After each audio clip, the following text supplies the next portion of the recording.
26 personas.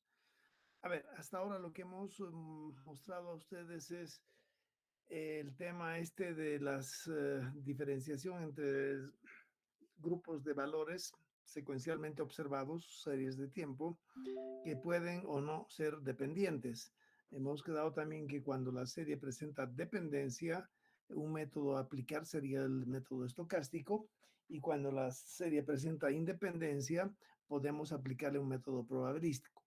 En relación con el método probabilístico, vamos a ver de hacer algo con ustedes hoy día, y de esta forma vamos a lograr empezar con una aplicación, y para ello es necesario previamente eh, mostrarles eh, algunos temitas. Ya, voy a compartir acá.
Ya, a ver, ahora sí estoy mostrando en pantalla.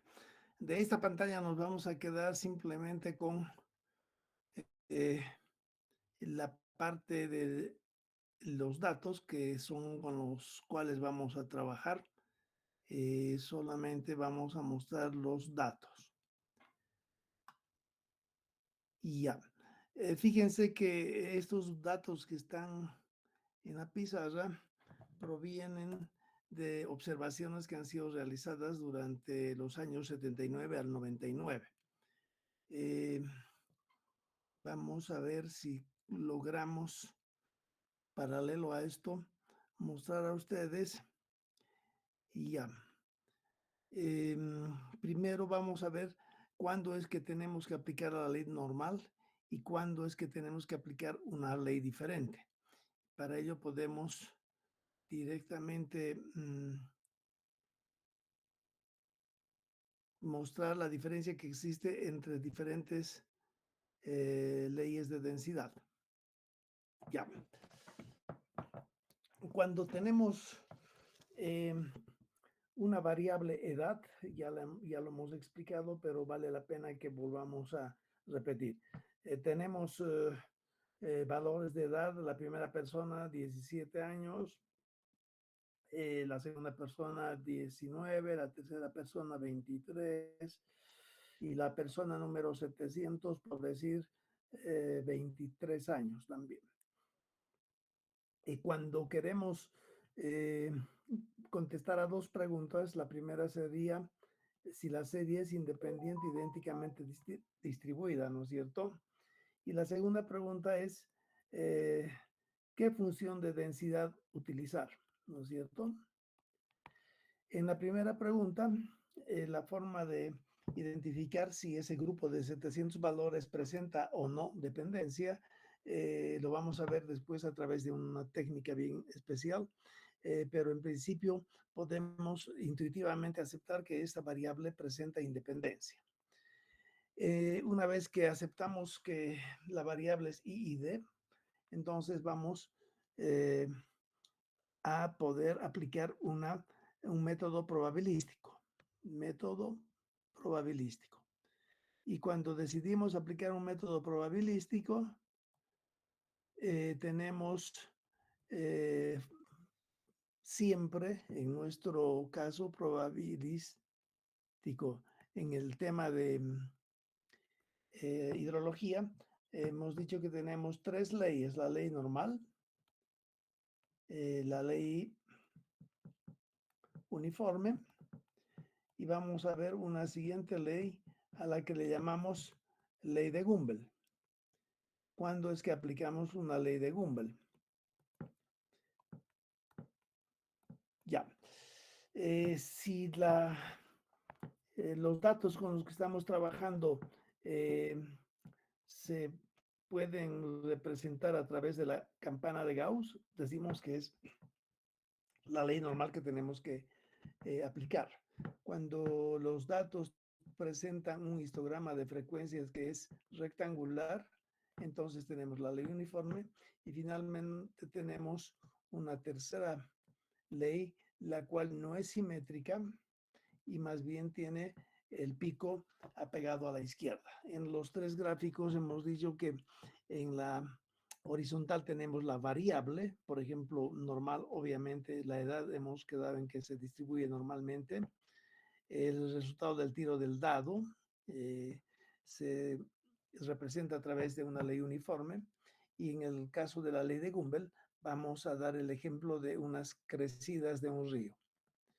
Fíjense que cuando hablamos de crecidas, tenemos, por ejemplo, el caudal máximo que resulte para cada año de una serie de datos. Por ejemplo, para 1991, el 3 de marzo del 1991, se presenta el caudal más grande cuando lo comparamos con los 361 valores, y supongamos que eso tiene un valor de 33 cubos por segundo. El próximo año, el 27 de febrero de 1992, ocurrió el caudal más grande en ese río, y supongamos que ese tiene un valor de 16. Qué sé yo, el siguiente año, el 3 de diciembre de 1993, el caudal más grande que trajo ese río es de 40 cubos. Y de esa manera podríamos tener una serie de datos. Supongamos que tenemos un valor más que corresponde al último año, y en principio consideramos, por ejemplo, 20 caudales, cada uno de ellos representativos de cada año. ¿De dónde proviene el valor 33? Eso lo vamos a mostrar ahora. Si yo tengo, por ejemplo, una serie de valores diarios, tengo aquí el año 1991, el año 1992, el año 1993, etcétera, y tengo Q diario. Eso significa que el año 1991 voy a disponer de 365 valores. Entonces tengo aquí unos valores. El 92 tengo otros valores, empieza a subir, luego baja. El 93 tengo otros valores, luego baja, y de esa manera puedo continuar. Fíjense que el valor 33 lo voy a ubicar en, en base a los 365 valores del año 91, y acá se ubicaría el valor 33 cubos. El siguiente año el valor más grande fue solamente de 16. El siguiente año el valor fue mucho más grande. Creo que tenemos que hacerlo mucho más grande, el 93, porque es el valor que representa el 44. Fíjense la forma en que estoy eligiendo los valores. Es importante para poder establecer si después esos valores 33, 16, 40 son o no independientes. Entonces, esa sería la primera pregunta a ustedes. ¿Esta serie conformada de 20 valores es o no independiente, idénticamente distribuido? ¿Quién quiere ganarse puntos me puede contestar la pregunta?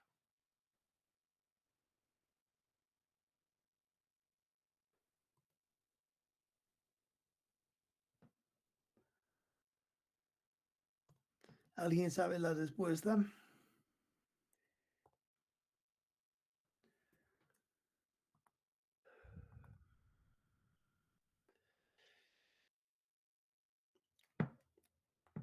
¿Está clara la pregunta?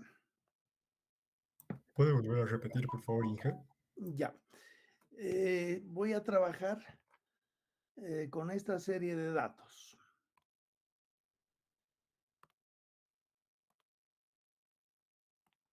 La serie de datos consta de un valor representativo de cada año.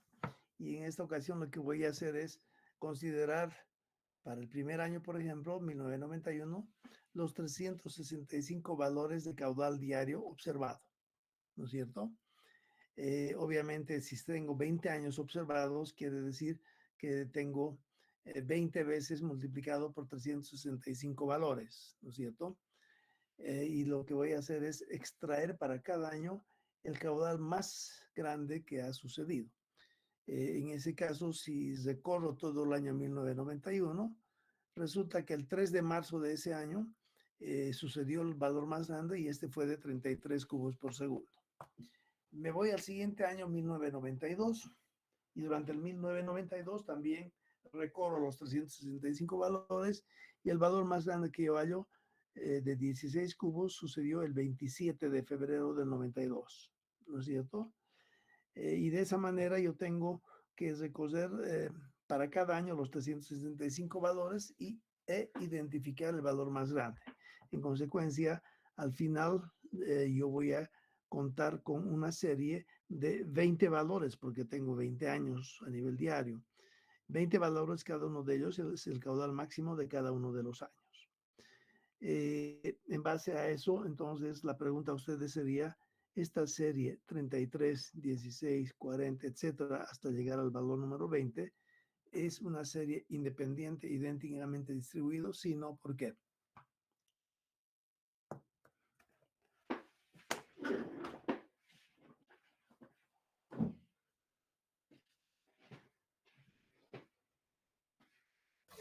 Independiente, Inge.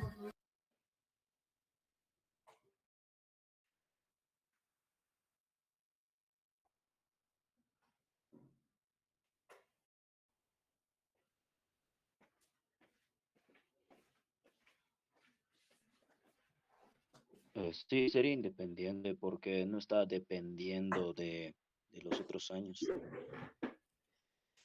Ya, tú dices que se trata de una serie independiente porque los valores, cada valor, no depende de los otros años. ¿Y por qué no Sí, depende? porque en otros años puede haber sequía, otros puede que no se haya tomado el valor y así cada año va variando. Bueno, ya más o menos está tu respuesta. ¿Cómo te llamas tú? Dylan David Carrasco Castro.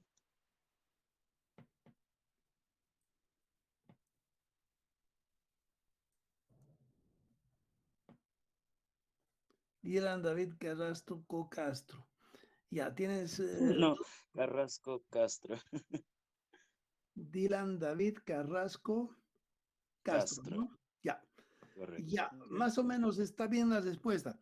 Acá hay otra persona que me dice que en Río Silvestre dice es IID porque ninguno de los datos depende del anterior, así como los caudales máximos tampoco son dependientes. Ken Río, ¿y por qué no depende ninguno de ellos del anterior?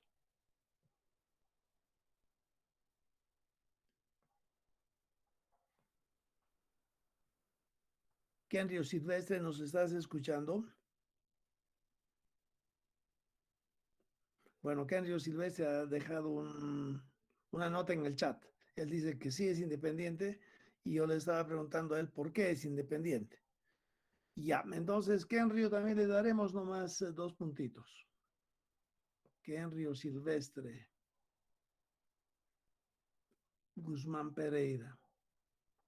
A ver, lo que sucede es que, ¿se recuerdan ustedes de los 4 ejemplos que les di anteriores clases? Eh, había alguna serie ahí que sí presentaba dependencia. ¿Cuál serie era? La del caudal de un río en Ya, temporada de ¿y donde no llueve. por qué presentaba dependencia? porque cada vez el agua se iba acabando más. Ya. Entonces, cuando nos ponemos a pensar en esa serie y queremos compararla con estos 20 valores, claramente estos 20 valores, fíjense que el primer valor ocurrió el 3 de marzo del 91. El siguiente valor ocurrió el 27 de febrero del 92. Quiere decir que entre los dos hay más o menos un año de distancia, ¿no es cierto? Y el 40 sucedió en diciembre del 93 y el 16 de febrero del 92, casi 2 años de diferencia. Entonces, no puede ser que el caudal que en este momento yo registro en el río pueda tener influencia alguno sobre el caudal diario que será ubicado de aquí a un año, ¿no es cierto? O que el caudal de hoy día, imposible que tenga algo que ver con el caudal que sucedió hace un año. Están tan distantes en el tiempo que es imposible que el uno influya en el otro, o sea, no hay influencia de uno a otro. Entonces, intuitivamente también podemos aceptar de que se trata de una serie independiente, idénticamente distribuida. Ya habíamos dicho que de esas 3 letras, la más importante para nosotros, la primera, que indica independencia, porque de ser idénticamente distribuidos los 20 valores, estamos segurísimos de que son idénticamente distribuidos, es decir, los 20 valores provienen de una misma población. No estoy mezclando los caudales del río Rocha medidos en el puente Calacala con los caudales del río Misque medidos en otro lado. Si los mezclo, tal vez ahí ya no son idénticamente distribuidos. Es una serie conformada por dos variables que nada que ver la una con la otra. Pero eso normalmente nunca sucede en nuestra materia, ¿no es cierto? En el tema de hidrología nunca vamos a mezclar variables. Entonces, de esas 3 letras y de las dos segundas idénticamente distribuidas siempre se cumple. Y la primera que indica independiente es la que nos interesa. Ya, entonces, sin necesidad de aplicar ningún test estadístico a estos 20 valores, podemos decir es una serie independiente. Lo mismo que hacíamos con la edad. Cada persona decía su edad, pero nadie había puesto a esa persona antes de la siguiente y antes de la siguiente, ¿no? Todo se sucedió al azar, en forma random, aleatoria, y en consecuencia también intuitivamente ahí hemos acordado de que la variable edad es una variable independiente. Ya, entonces, primer requisito cumplido por esta serie de 20 datos. Entonces, si es independiente, ¿qué método puedo aplicarle? ¿Quién me dice cuál es el método adecuado para aplicar a estos 20 valores? La ley de Gumbel. Probabilístico. Sí, en general la respuesta es método probabilístico es lo que se aplica a esto. Y dentro de los métodos probabilísticos en hidrología solamente aplicamos ciertas leyes como la ley normal, la ley uniforme y la ley de Gumbel, que lo vamos a ver ahora, ¿ya? Entonces, la pregunta todavía quedaría, ya cumple con la primera condición, es independiente, y la segunda sería, y ahora, ya que sé que le puedo aplicar un método probabilístico, ¿qué ley le voy a aplicar? ¿La ley normal, la ley uniforme, la ley de Gumbel? ¿No es cierto? Ahí tendríamos que determinar si este grupo de 20 valores provienen de la ley normal o provienen de la ley uniforme o provienen de la ley de Gumbel. Y en hidrología se usan aproximadamente 7 diferentes leyes. Por supuesto, en la clase nosotros no vamos a llevar más que 2 y un poco de refilón vamos a tocar la ley uniforme. Obviamente, en las 3 leyes que estamos viendo acá, estaría pendiente la explicación de la última ley, la de las crecidas, ¿no ve? Ya habíamos dicho también en alguna clase anterior que cuando ustedes reciben como información que ese grupo de valores con el cual ustedes tienen que trabajar para resolver alguna pregunta, cuando les dicen a ustedes ese grupo de valores está normalmente distribuido, inmediatamente se ponen a pensar ustedes que los valores más grandes de esa variable se presentan raras veces, al igual que los valores más chicos que también se presentan raras veces, ¿no es cierto? Los que más frecuentemente aparecen son los valores que están alrededor de la media aritmética de ese grupo de valores que me dan. O sea, eso involucra el decir que ese grupo de valores está distribuido normalmente. Ahora pasemos a explicar el tema de las crecidas, el tema de la ley de Gumbel. Primero, creo que un buen ejemplo sería el de los temblores. Ustedes saben que temblores ocurren todo el tiempo. En este mismo momento, allí donde están ustedes y donde estoy yo, se está moviendo. Todo se está moviendo, pero la intensidad con la que se mueve es tan pequeña que no nos damos cuenta. ¿Ya? Entonces, temblores ocurren todo el día y noche en forma continua. Claro que de esos temblores, el momento que el movimiento es muy grande, es decir, el momento en que su intensidad es ya grande y que nos damos cuenta que se está moviendo, tal vez ya no le llamamos más temblores, sino más bien le llamaríamos terremotos. Entonces, terremoto, temblor es lo mismo, la única diferencia es que el terremoto tiene una intensidad mucho más grande. Cuando hablamos de terremotos, también hay que darle una cuantificación a esa variable, ¿no ve?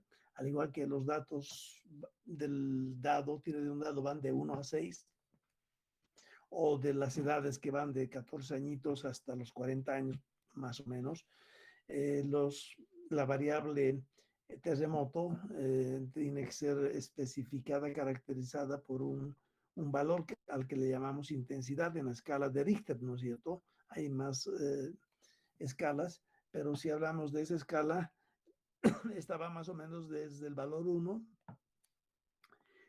hasta el perdón, hasta el valor 8, digamos, ¿no es cierto? En la figura de la derecha, entonces, a la derecha tenemos la intensidad del terremoto ahí, ¿no es cierto? Intensidad. Ahora fíjense, cuando en este momento las intensidades del movimiento telúrico se encuentran por acá. Son valores bajos, ¿no? 1, 2, 3, qué sé yo. Casi ni nos damos cuenta de que esto se está moviendo. Pero el momento en que la intensidad suba y se ubica a este lado, por ejemplo, 7, 8 grados en la escala de Richter, eso ya es un temblor. Entonces, perdón, eso ya es un terremoto. Y las casas van a empezar a caerse. Cuando consideramos esa variable, intensidad de los temblores, nos damos cuenta de que las intensidades más altas, que están en este gráfico a la derecha, tienen una altura de frecuencia de aparición muy pequeñita. Y las intensidades realmente bajas, muy pequeñas, que no nos damos cuenta, tienen una frecuencia de aparición muy alta. ¿Está clarito eso? Entonces, en definitiva, en forma general, se dice que acá tenemos los valores bajos de la intensidad y acá tenemos los valores altos de la intensidad. Y obviamente, acá sí no podemos decir que los valores de intensidad muy alta se presentan más o menos de la misma manera, con la frecuencia de presentación de estas es la misma que los valores bajos. Mentira, porque los valores bajos son los que más frecuentemente se presentan. Fíjense que en el eje vertical tenemos frecuencia de aparición, ¿no es cierto? Y en el eje horizontal tenemos la variable que denominaríamos X. En consecuencia, terremotos, temblores, no podían ser catalogados no podían ser manejados a través de la ley normal, porque acá los terremotos se presentan raras veces, mientras que los temblores se presentan continuamente. Si se acuerdan, hace unos 40 años más o menos, el último terremoto que hubo en Cochabamba, o si se le puede llamar terremoto, ocurrió en Aiquile, Misque, Totora. Se cayeron algunas casas, ¿no es cierto? Entonces se nota claramente que los terremotos fuertes, las intensidades fuertes, se presentan rara vez y eso lo mostramos acá en esta figura con la barrita pequeña ubicada alrededor del valor 8.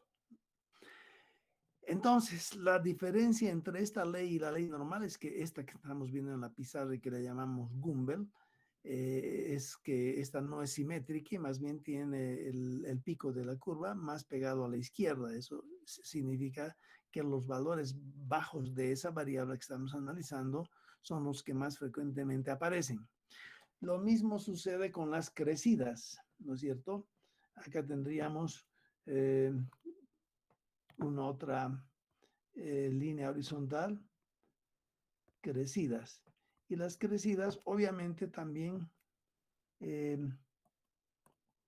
crecidas tienen ese mismo comportamiento.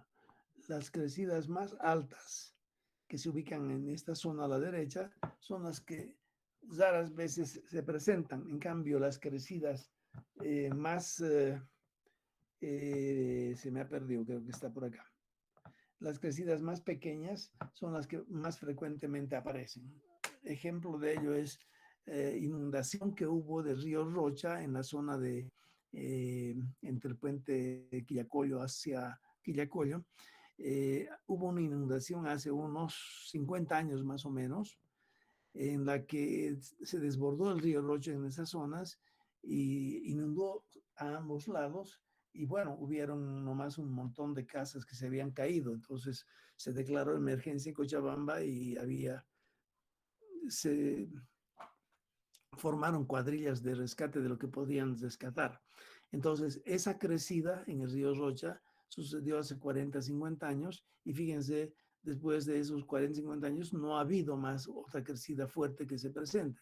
En consecuencia, los valores altos de las crecidas se presentan raras veces, lo cual está indicado acá por la barrita vertical roja alrededor del valor 8. Bueno, cuando se habla de crecidas ya no hablaríamos de 8, ¿no?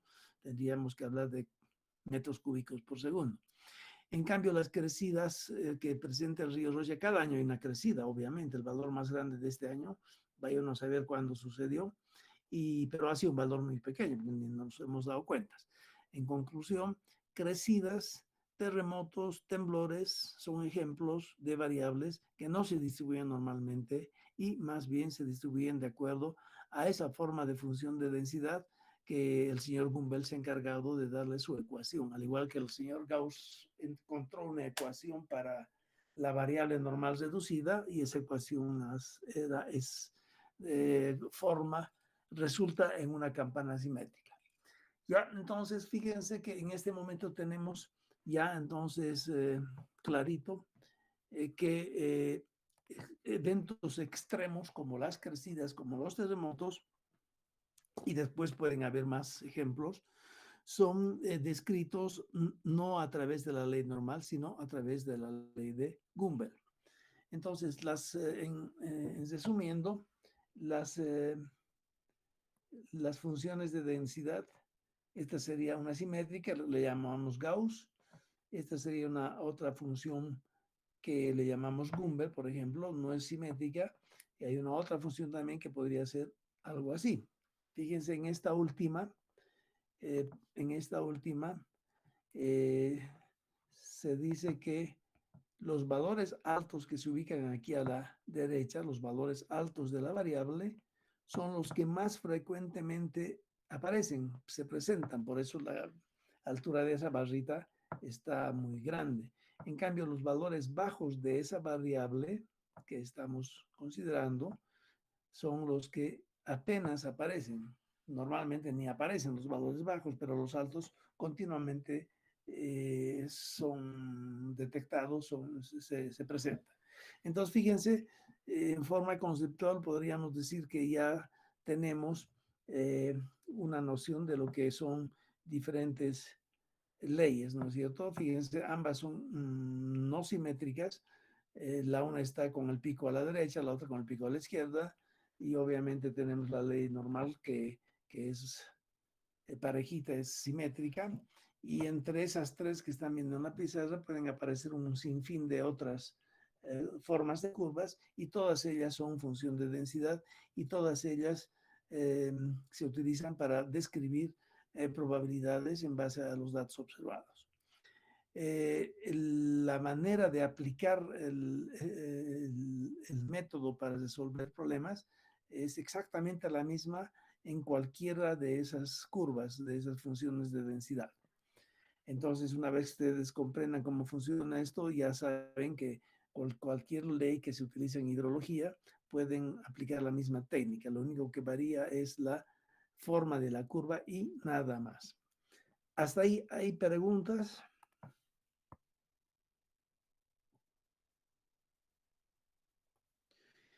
Ya, entonces, en base a lo que acabamos de explicar, es necesario que yo les comente cómo funciona entonces el tema eh,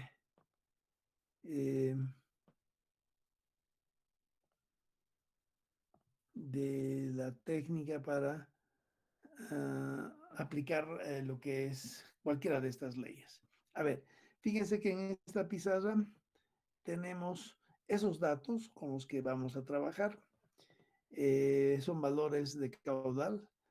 Primero vamos a dar por descontado de que se trata de una serie I y D, o sea, es independiente, y vamos a aceptar que estos valores que están viendo en la pizarra a la izquierda provienen de la ley normal. Y en realidad de esto último deberíamos previamente constatar si es así, pero de entrada podríamos aceptar que esos valores se distribuyen según la ley normal.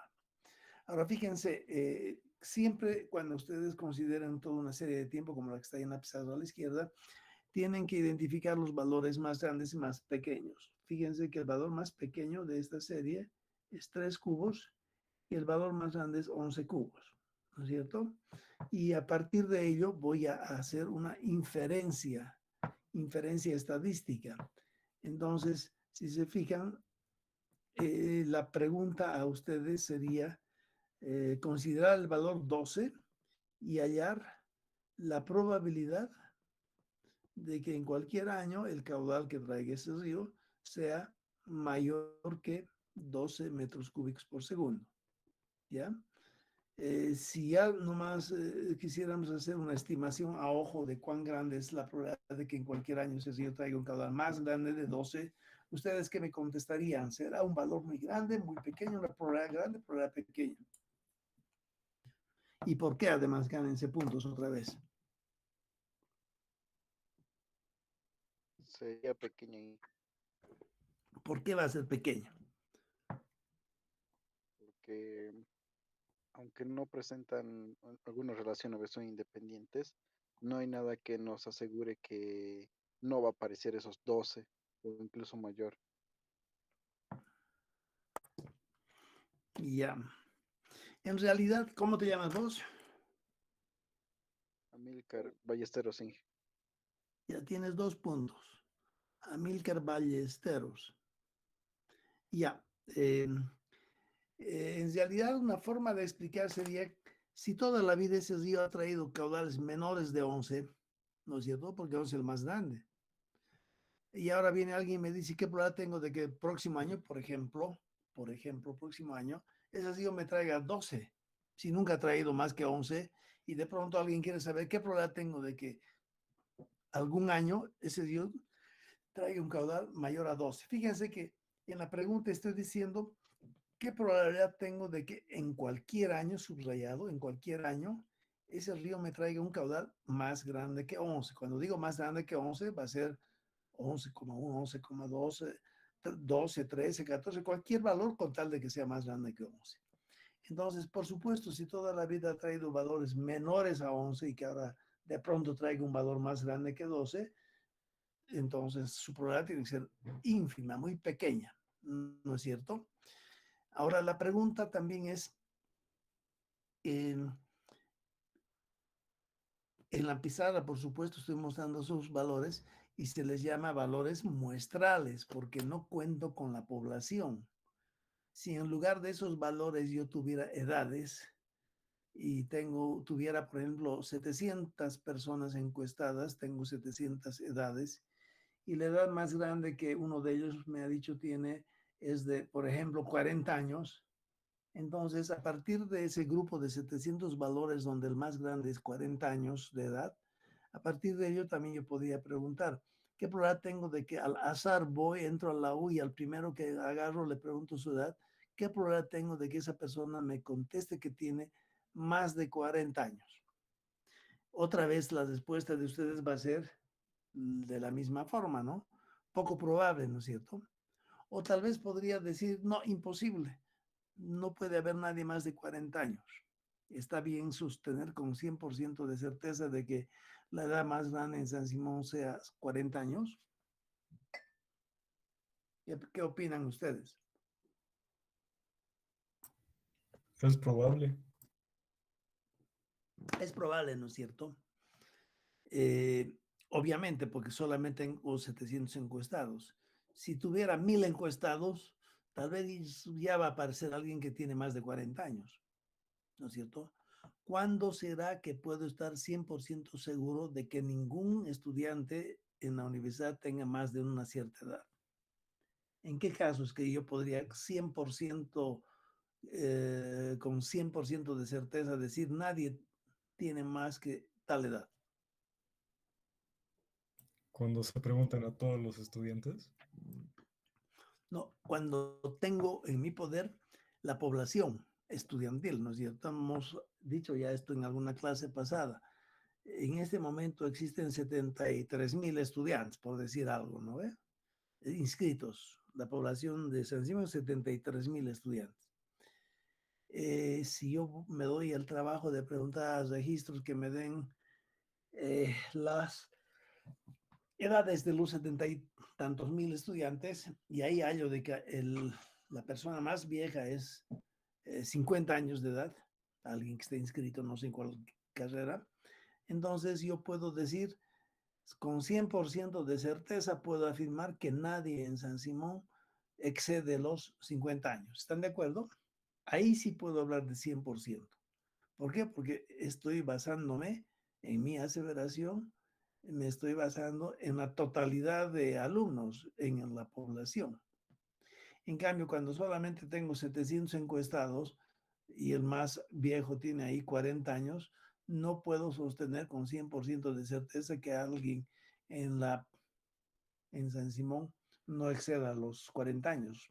¿Está claro? Entonces, es lo que sucede en hidrología. El grupo de caudales que están viendo ahí en la pizarra es una muestra. Y en base a la muestra no puedo hablar del 100% de certeza porque no conozco la población. ¿Está claro eso para todos? Otra vez estamos un poquito viendo la diferencia que existe entre grupo muestral y grupo poblacional. Obviamente en hidrología jamás vamos a tener la totalidad de los datos, porque esos datos que están ahí van del 79 al 99. Pero si quisiera tener la población, tendría que seguir observando valores hasta 2000, 3000 años, no sé. Y recién voy a contar con la población, ¿no es cierto? Y recién voy a poder decir con 100% de certeza de que nunca va a haber un caudal más grande que el más grande que acabo de encontrar dentro de los 4000 datos. Ya, ahora vamos a lograr responder a la pregunta. ¿Qué probabilidad tengo de que en cualquier año, fíjese, esto es importante también, no estoy hablando de, la pregunta no está siendo, ¿qué probabilidad tengo? Fíjense que tengo observados datos hasta el 99, ¿no? 1999. No puedo decir qué probabilidad tengo desde que el próximo año el caudal sea más grande que 12. Como es una serie independiente, presenta independencia en su interior, entonces la probabilidad de que en cualquier año el río me traiga más de 12 es lo que estoy buscando. Y cuando digo en cualquier año, eso puede ser el próximo año o el siguiente o de aquí a 4 años, no sé. La probabilidad de que en cualquier año ese río me traiga más de 12 cubos por segundo es pequeña, ya me lo han dicho. Y la forma de solucionar eso, los que ya han aprobado estadística saben muy bien. Fíjense, para resolver esto siempre hagan uso de la figura, la función de distribución, perdón, función de densidad, que es la que está en la pizarra. En el eje horizontal en color negro ya he colocado los valores de caudal. Fíjense que el valor en mi muestra, el valor más pequeño es 3 y el valor más grande es 11. Y ahora me dicen, trabajemos con el valor 12 cubos por segundo. Y me dicen cuál es la probabilidad de que el caudal que traiga ese río en cualquier año sea más grande que 12 cubos por segundo. Y todo el mundo está de acuerdo en que esa probabilidad es muy pequeña, porque toda la vida el río me ha traído menos de 11. ¿Cómo determino analíticamente el valor, la respuesta. Y entonces lo que yo hago, escribo acá el valor 12 en el eje horizontal, ¿no es cierto?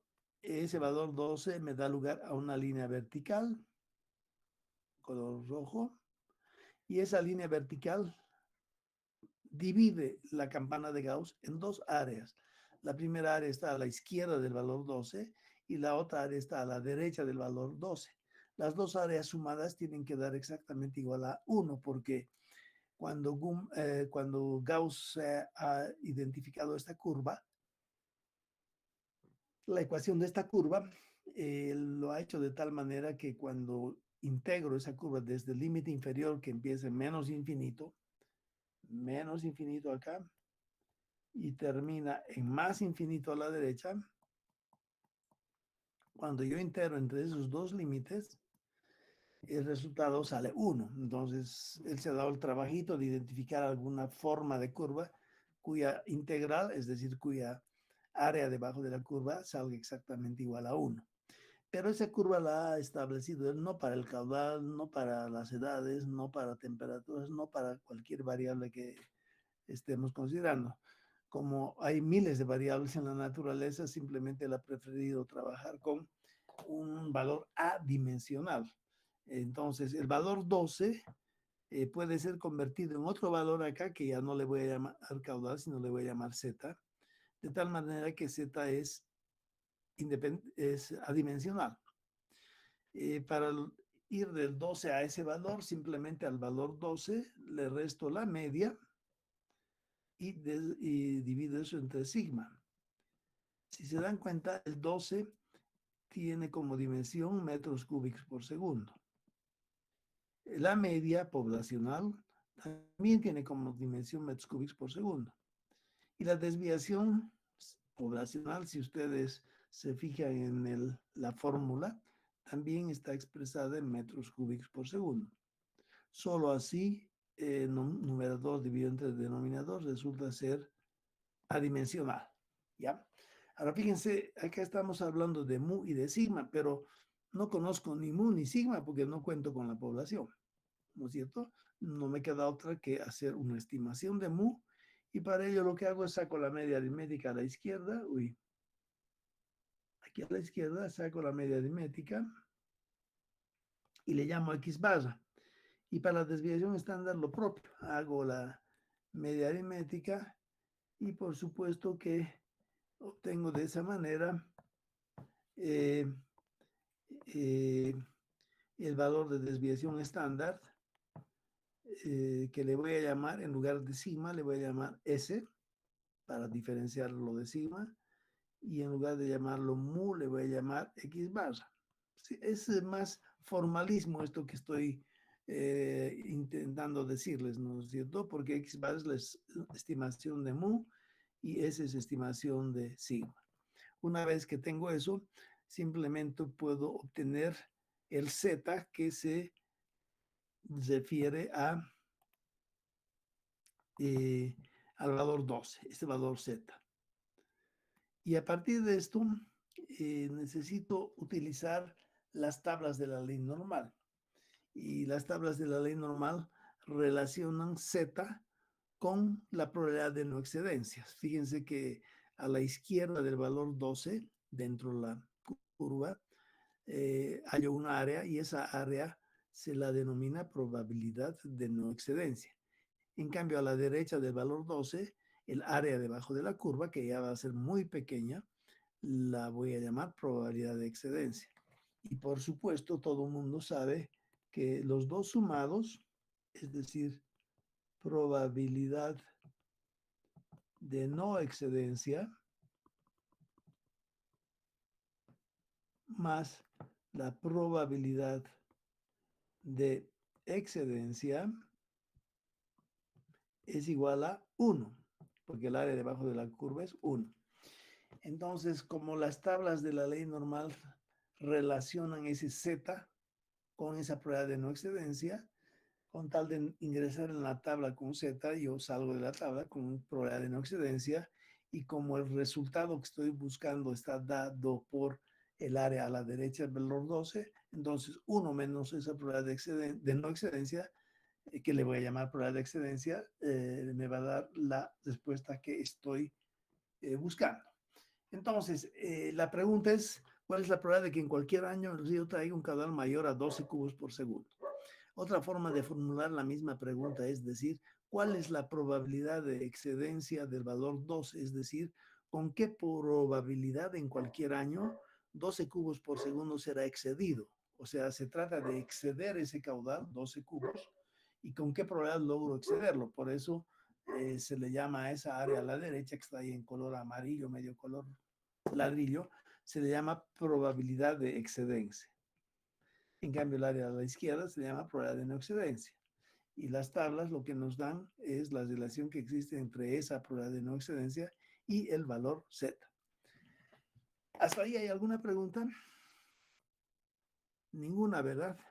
¿O sí hay preguntas? Ahora, fíjense lo que vamos a hacer ahora. Voy a mostrarles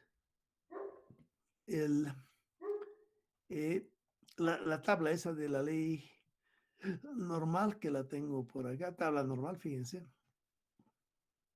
Esta es la tabla de la ley normal. Fíjense que esta tabla en la parte izquierda tiene valores de Z.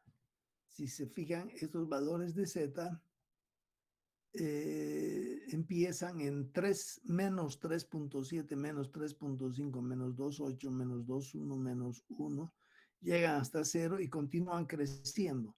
0, 0, 1, 0, 2, 1, 1,2, 2, y llegan, en esta tabla por lo menos, al valor 3.7. Empieza en menos 3.7 y termina en más 3.7. En realidad, si la tabla fuera completa, debería empezar este Z en qué valor, en lugar de menos 3.7, ¿dónde debería empezar y dónde debería terminar en lugar de 3.7? ¿Quién sabe la respuesta por puntos? Tendría que empezar desde menos infinito y terminar en infinito. ¿No es cierto? Ya, ¿cómo te llamas vos? Amílcar Ballesteros. Entonces tienes 2 puntos más. ¿Ya? Ahora fíjense, no tiene sentido de ir más lejos, porque si se fijan acá en el 3.7, acá al medio se tienen el área de color verde, probabilidad de no excedencia. Esta área está acá al centro, todos estos valores. Y se fijan acá que para 3.7 el área ya es 0.99989 y así va creciendo. Entonces no tiene sentido de ir más hacia el infinito. Para llegar del 3.7 a infinito, voy a ir aumentando 9, 9, 9, 9, 9, 9 y nunca voy a llegar a infinito. El mismo razonamiento es válido para menos 3.7. Ahora, fíjense, esta tabla, en lugar de presentar en dos columnas Z versus F de Z, porque podría hacerlo en dos columnas y nada más, ¿no? Desde menos 3.7, ¿cuál es su Z? Luego menos 3.71, ¿cuál es su Z? Luego de menos 3.72, etcétera, etcétera, etcétera. Fíjense acá. Menos 3.7, menos 3.71, menos 3.71. Y así puedo continuar yendo hacia abajo y no necesitar dos dimensiones de la tabla. Necesito una columna de Z versus sus F de Z. Pero para ahorrarme espacio, hemos dicho que el valor de F de Z, que corresponde a menos 3, es 0. El valor de F de Z, que corresponde a menos 3.01, es 0.001306. El valor de la probabilidad del área a la izquierda del valor, que corresponde a menos 2.15, fíjense, es menos 2.1, menos 2.10, menos 2.11, menos 2.12, menos 2.13, menos 2.14, menos 2.15. Este de acá es el área a la izquierda del valor menos 2.15. El 15 viene acá. Y esa es la forma de interpretar esta tabla. Obviamente esta tabla yo la he elaborado en base a Excel. Si ustedes quieren pueden elaborar su propia tabla. Y esta tabla tiene la ventaja de que no está partida en dos, porque los libros de estadística hablan del área a la izquierda del 0 o a la derecha y hay que sumar, restar 0,5. ¿Se acuerdan? No tiene ese problema acá, esta tabla. Entonces, quiero entonces a partir de ahora hasta que termine la clase que ustedes empiecen a aplicar la tabla de la ley normal para poder resolver el problema que les estoy dando eh, en esta, en esta figura. Hallar la probabilidad de que cualquier año el caudal que traiga ese río sea más grande que 12. Ya sabemos de antemano que es una probabilidad muy pequeña. ¿Cuán pequeña es? Ya pueden hacer eso y ya nomás empezando, obviamente por puntos también, ¿no es cierto?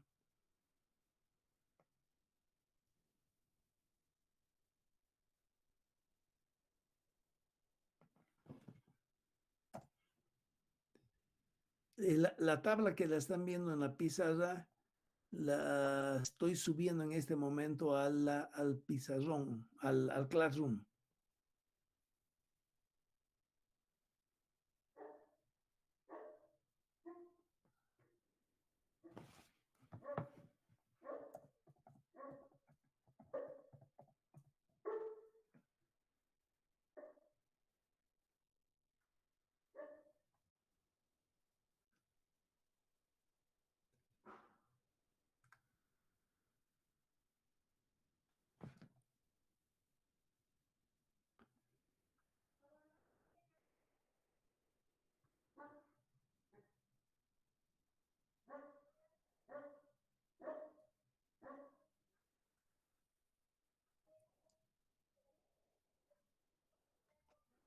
Entonces, en esta tabla que estamos viendo en la pizarra, hay dos ejemplitos ahí a la derecha.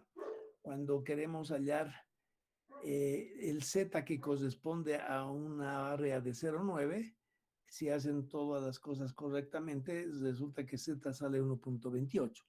Y lo mismo para cuando Z es 0,18 hallamos el área. Fíjense que claramente en esta figura, al centro se tienen los valores de f de z y obviamente f de z empieza en 0.00018, ¿no es cierto? Y termina en valores que llegan al 0.999 por ahí. Obviamente esta figura está cortada, pero esa sería la forma de utilizar la tabla de la ley normal. Tienen que hacer algunas prácticas con esto, solamente cuestión de practicar, porque cuando hay preguntas con este tema van a tener que leer acá en la tabla varias veces y tienen que tener una cierta destreza para poder responder rápidamente, porque la velocidad con la que uno termina los problemas también es parte de la nota, ¿no es cierto? Ya, entonces quiero que hagan esa resolución ya nomás.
¿Alguien que ha terminado que quiere ganarse puntos?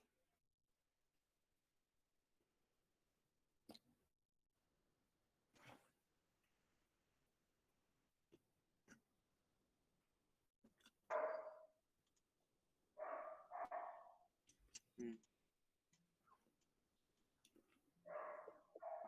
Y que disculpe, le puedo dar la idea, pero me está costando reemplazar en la calculadora. No sé si, aunque por un punto. Dime, Eh, adelante.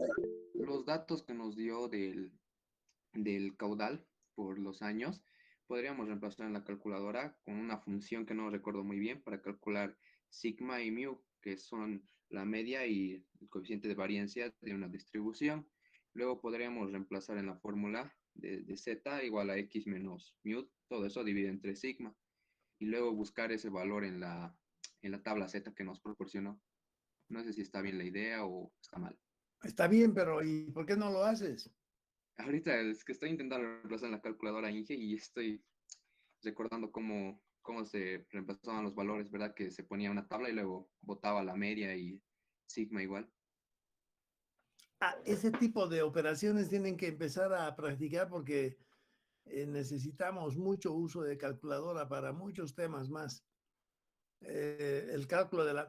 Bueno, normalmente si uno tiene incluida en su calculadora el cálculo de mu, perdón, el cálculo de la media de la desviación estándar, tienen que poder hacer uso de él, ¿no es cierto? Alguna vez algunos alumnos cuando me presentan el resultado para desviación estándar, desarrollan toda la fórmula, ¿no? Y uno por uno van haciendo todo. No tiene sentido perder tanto tiempo, ¿no? Si la calculadora trae incluida ya esas funciones, tienen que darle uso.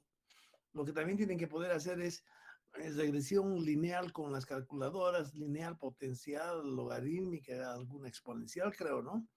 Creo que hay 4 ajustes de curvas que traen las calculadoras que también tienen que manejar rápidamente. Si no manejan eso, están en desventaja frente a otros, ¿no? Ya, en todo caso, tú tienes más un punto. ¿Cómo te llamas? José Manuel Sibila Inge. Voy a tratar de sacar ahorita el resultado. Ya.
Disculpe, ingeniero, no sé si estaba bien mi razonamiento. Estaba resolviendo ahorita.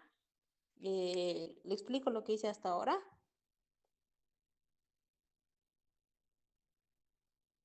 Ingeniero,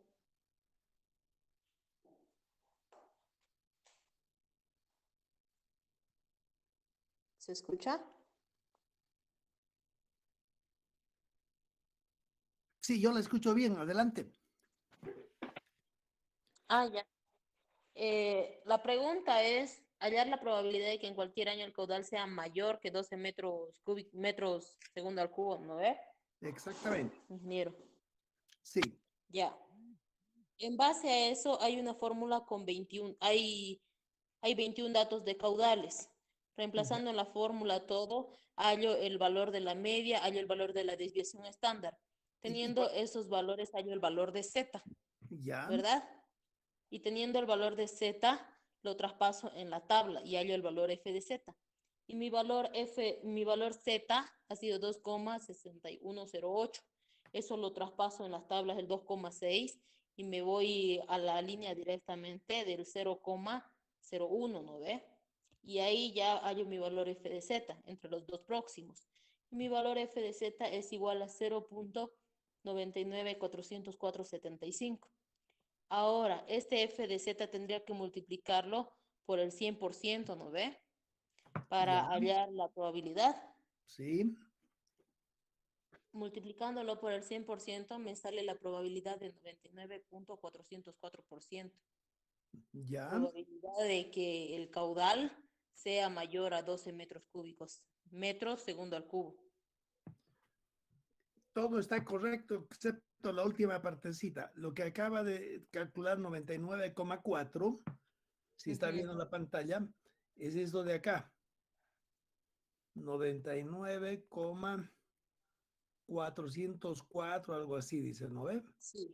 404,75. Entonces, Ajá.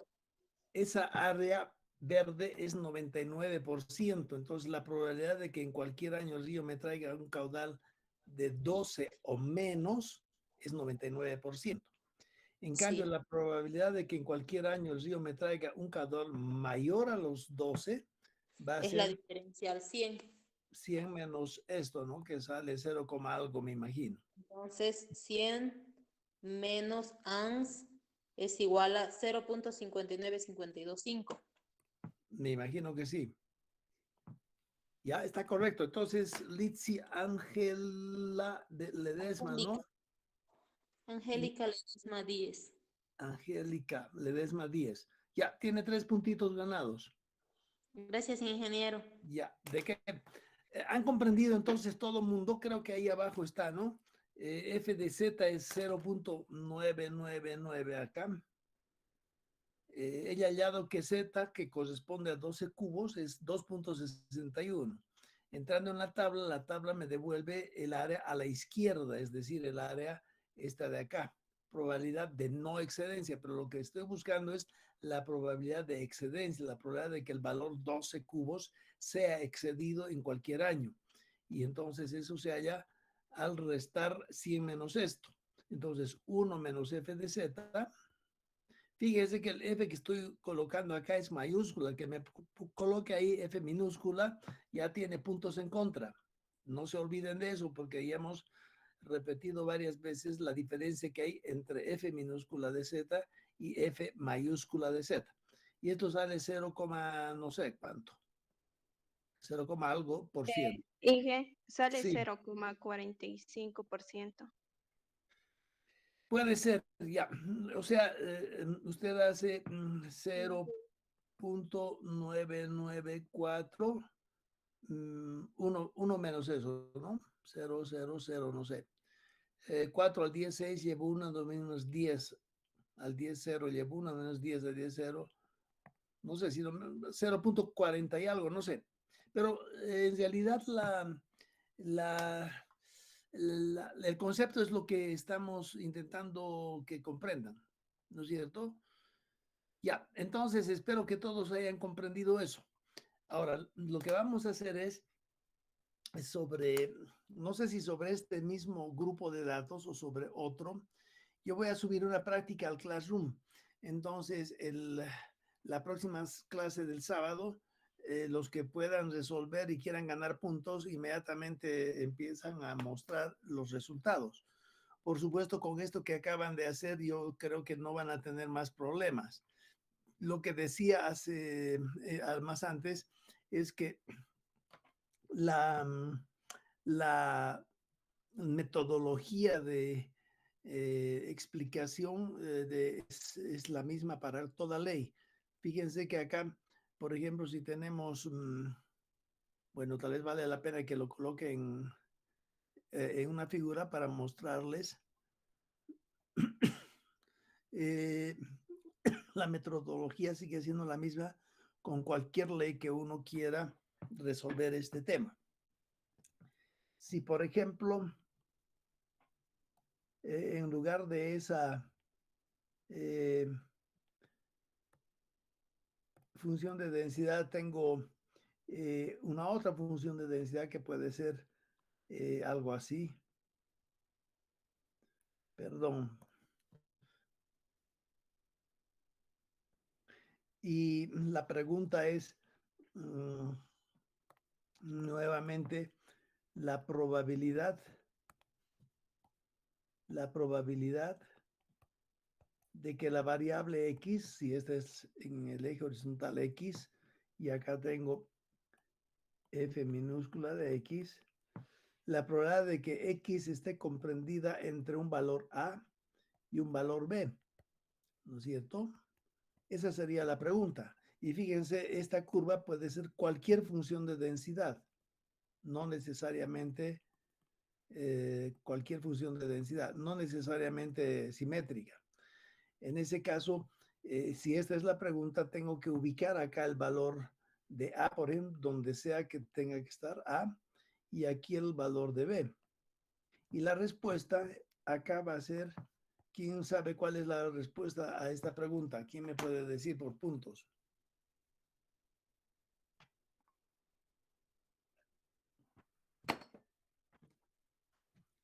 Si la, ¿Podría repetir, Inge? ya. En la pizarra estamos viendo una función de densidad. ¿Qué quiere decir eso? Que tengo la relación de la variable x en la horizontal y, arriba, y en la vertical tengo la frecuencia de aparición de esa variable. Si esto fuera edad, bueno, entonces A y B estarían expresados en años, ¿no ve? Si esto fuera, por ejemplo, grados centígrados, ¿no es cierto? Porque se aplica esto a cualquier variable, hemos dicho. Si esto fuera grados centígrados, A también estaría en grados centígrados y B también. Entonces, la probabilidad de que el valor en cualquier evento, en cualquier situación, resulte entre A y B. Si, para que comprendan mejor, si esto fuera edad, ¿no es cierto? Si esto fuera edad, ¿qué probabilidad tengo de que cualquier persona en San Simón le pregunto yo su nombre y esta persona me dice que tiene una edad comprendida entre 18 años, edad, y, por ejemplo, 20 años. Entonces, esa sería la forma de presentar a ustedes cuando ya estamos aplicando una variable, ¿no es cierto? Entonces, ¿quién me dice cuál es la respuesta en términos de área? Porque ahorita hemos visto que en la anterior pregunta la probabilidad de que el valor 12 cubos por segundo sea excedida está dada por el área a la derecha de ese valor 12, ¿no es cierto? Acá, fíjense, el valor 12 es este que está acá, ¿no es cierto? Este de acá. Ahí está el valor 12. Cuando me preguntan el valor, la probabilidad de excedencia del valor 12, la respuesta es esta, en términos de área. De la misma manera, la pregunta acá es, ¿qué probabilidad tengo de que la edad de cualquier persona en San Simón, cuando yo le pregunte su edad, esta persona me diga, yo tengo una edad comprendida entre 18 y 20 años? En términos de área, ¿cuál es la respuesta en esta figura? ¿Quién me puede decir? Ingeniero, sería tal vez el área que sombrearíamos del punto B hacia la izquierda menos el punto A hacia la izquierda igual. Ya, está bien lo que has dicho. Ahorita me vas a dar tu nombre. Fíjense que yo tendría acá un área que está indicada por este achurado en verde, hasta donde sea necesario que vaya a la izquierda, ¿no ve? Fíjense que ese B lo convierto, por supuesto, en su correspondiente Z, ¿no es cierto? Y el A también lo convierto en su correspondiente variable normal o la que fuera, porque fíjense, cualquier función de densidad, puede ser Gumbel, puede ser cualquiera, no interesa. Acá estamos hablando de conceptos simplemente. El área a la izquierda del valor Z, por supuesto que es la que están viendo ahí. Acá voy a poner Z, ¿no? Z verde. El área a la izquierda está achurado en verde y el área a la izquierda del valor Z azul lo voy a achurar acá en azul. Entonces, si resto el área a la izquierda de Z menos el área a la izquierda de A, perdón, a la izquierda de B y menos el área a la izquierda de A, me quedo con esta sola área. Entonces, eso significa que la respuesta estará dada por esta área que estoy coloreando en azul, amarillo. Entonces, ¿está claro? Entonces, esa área es la respuesta. ¿Se comprende esto que está en la pizarra? Esto es la generalización de este método. Cualquier probabilidad está dada siempre en términos de área. Si me dicen la probabilidad de que la edad esté comprendida entre A y B, la respuesta es esa área en amarillo. Lo mismo, la probabilidad de que la edad esté comprendida entre B y cualquier valor más grande que B, entonces eso ya se refiere a la probabilidad de que la persona tenga por lo menos B años, la probabilidad de que el valor B años sea excedida, ¿no es cierto? Pero la generalización está en esta expresión, ¿no es cierto? Ahora, la probabilidad de que la edad que me responda cualquier persona sea menor a 18 estará dado por el área comprendida entre el valor 18A y cualquier valor a la izquierda de ese valor A, hasta donde sea que tenga que llegar el valor. Porque hemos visto que cuando hablamos de variables reducidas, que no solamente hay para la ley normal, sino también para cualquier ley, incluso esta que están viendo en la pizarra, es una función de densidad que no es simétrica, ¿no es cierto?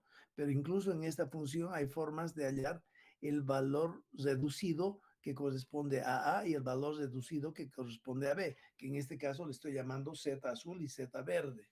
Y obviamente ambos Zetas tengo que ingresar ya sea una tabla como la de la ley normal o ya sea una ecuación para que la ecuación me devuelva el área a la izquierda de A y también me devuelve el área a la izquierda de B. Es decir, a la izquierda de significa hasta donde sea necesario que llegue a la izquierda. Si fuera una función que pese menos infinito, tendrá que llegar a menos infinito. Entonces, están viendo en la pizarra la generalización del método y se dan cuenta que es exactamente el mismo método que hemos estado usando hasta ahora con el ejercicio que están haciendo. ¿Se comprende más o menos? ¿Quién fue la última persona que me dijo algo al respecto? José Antonio Romero. Todavía no está tu nombre acá ya. Tienes 2 puntos en todo caso. Ingeniero, disculpe, también se podría hallar esa probabilidad con otro método que sería usando una integral, ingeniero, que había en estadísticas, podríamos definir la integral que va desde 18 hasta 20. La integral, la función sería 1 dividido entre sigma por raíz de 2pi por exponencial elevado a la menos 1 medio, paréntesis, x menos la media dividida entre sigma, todo eso elevado al cuadrado. ¿Eso también podría ser utilizado, ingeniero? Exacto, porque tú me estás hablando de la fórmula de la ley de Gauss, ¿no es cierto? Por supuesto, Sí, si conociéramos esta función matemáticamente hablando de esta curva que no es simétrica, no importa cuál curva sea, si conociera yo la función en forma de una fórmula de esta función que no es simétrica, obviamente voy a integrar entre A y B y tengo el resultado, no hay donde perderse. Lo que pasa es que con la ley normal siempre es necesario utilizar un método aproximativo para resolver, porque si se dan cuenta, esa ecuación que tú me has dado no es integrable. La ecuación de la campana de Gauss, tal cual está ahí identificada por el señor Gauss, no tiene integral, no se puede integrar, ¿no es cierto? Entonces hay que integrar por métodos numéricos y hay diferentes formas de integrarlo. Incluso en Excel, ustedes entran con Z y Excel les devuelve f de Z, o entran con f de Z y Excel les devuelve Z. Pero Excel mismo tampoco usa la ecuación que resulta de la integración, usa algún método numérico. Por eso que en la ley normal siempre se habla de la tabla. En cambio, en la ley de Gumbel, vamos a ver después la ley de Gumbel, que parece esta que está ahí en la figura, con la ley de Gumbel no se usa tablas. ¿Por qué? Porque la ley de Gumbel, su función de densidad es integrable. Pueden integrarla y obtienen otra fórmula.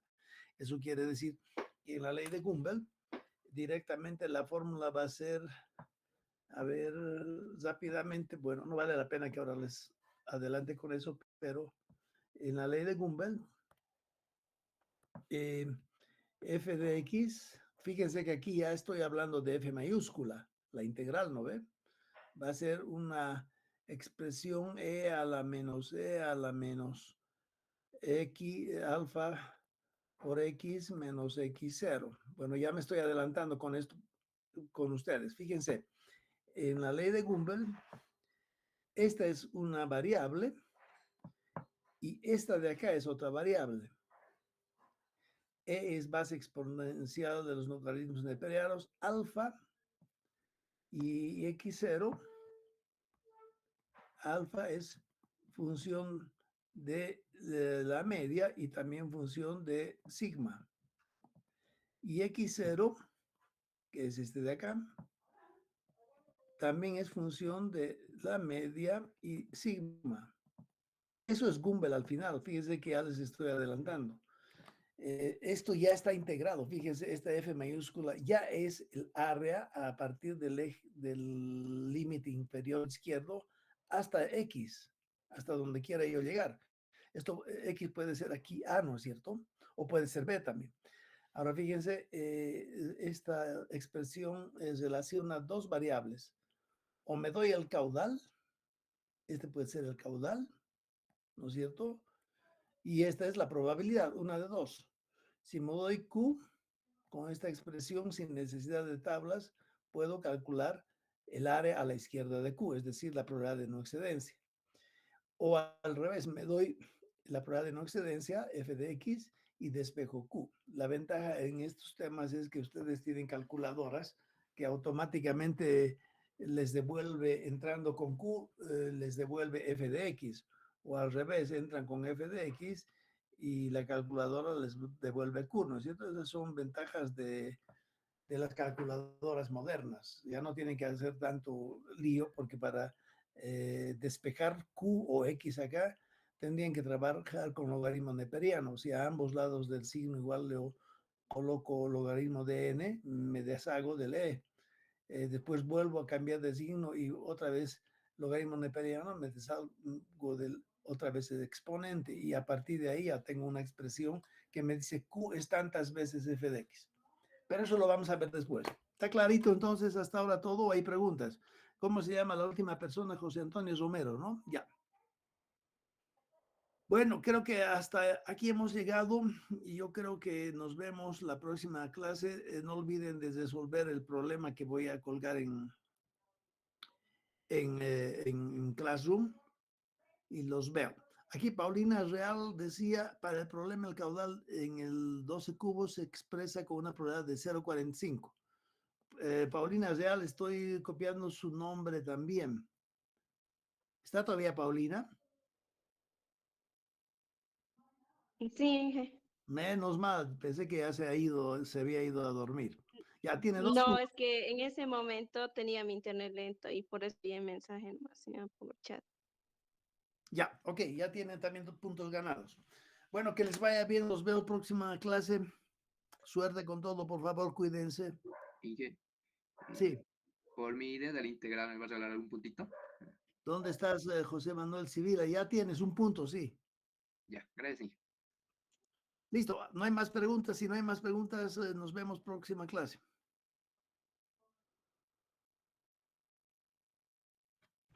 Bueno, Hasta luego, Inge. hasta luego, que les vaya bien.